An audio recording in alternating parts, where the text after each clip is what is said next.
Guys, what's going on? I am the FreezingCanadian, and today I have another Armored Kill commentary for you.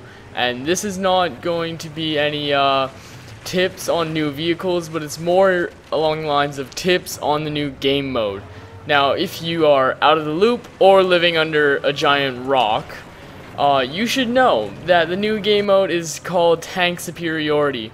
Now, what Tank Superiority is, for those of you living under this rock that somehow have internet connection, it's the tank destroyers and main battle tanks on each team fighting over a single conquest objective.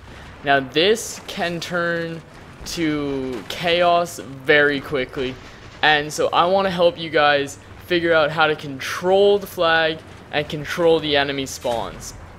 Now, with this gameplay, it was only me in this tank destroyer, and it is a flawless gameplay. I repair by myself and everything like that. I was not communicating with my team. So you can see, if you are communicating with at least another person, at least a squad, you will very much dominate this game. Now, let's start with the tank destroyers. The tank destroyers are like the quads of the tank class.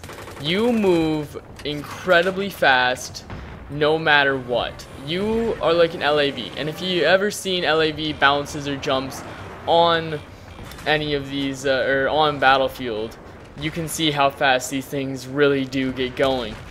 Now, what I'm running is I'm running the LMG, the auto reloader, and zoom optics. Now, you'll see why I'm using zoom optics. It comes into hand because this tank destroyer, it has immense power to take out other vehicles from a distance.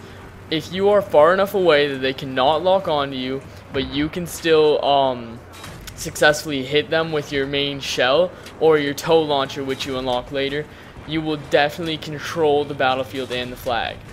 Now, as you can see here, the zoom optics come in hand. They let you get more accurate, but you do have to adjust to the giant drop on these shells. These shells drop like rocks. I mean, and it's perfectly normal because you are firing probably a 50-pound explosive through the air at speeds which are ridiculous.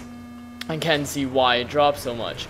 But what I'm trying to say is, after you understand how far these things drop, then you can actually start doing damage. And you can see I am about 300 yards, I would say, from the flag, and I'm disabling their tanks, which then I have teammates who are rushing the flag, go in and successfully destroy those already disabled and hurt vehicles. So it's just a great thing to have at least one person on your team sitting in the outfield defending.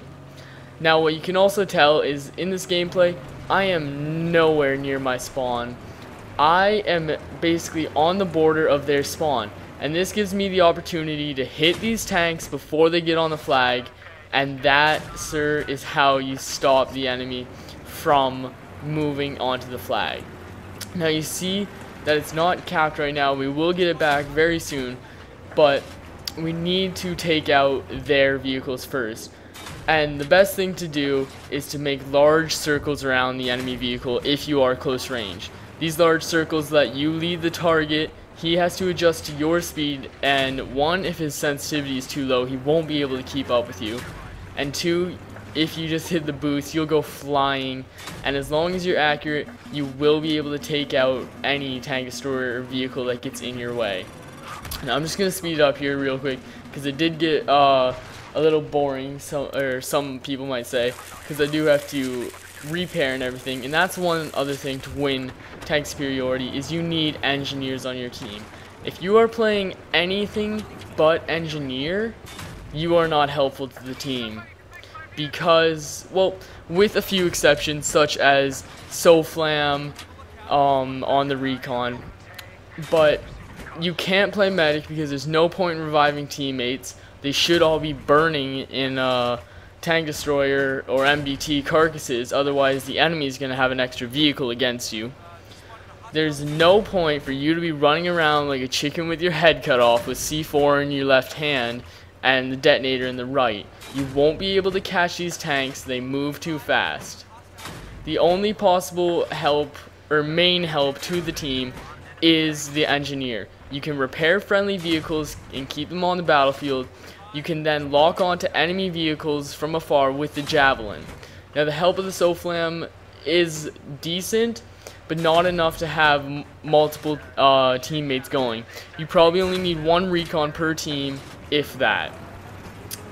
Now again, you can see how mines would be effective in this map. Mines, they're very tricky to use on any sort of game mode like this, since you do have the possibility of being completely destroyed from multiple angles, since this map, Armored Shield I believe, is so open.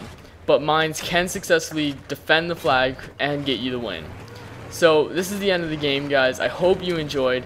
Remember to comment, like, and subscribe.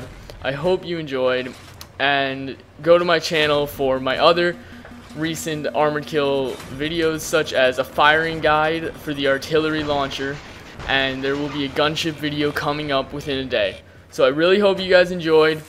I am the FreezingCanadian. Peace.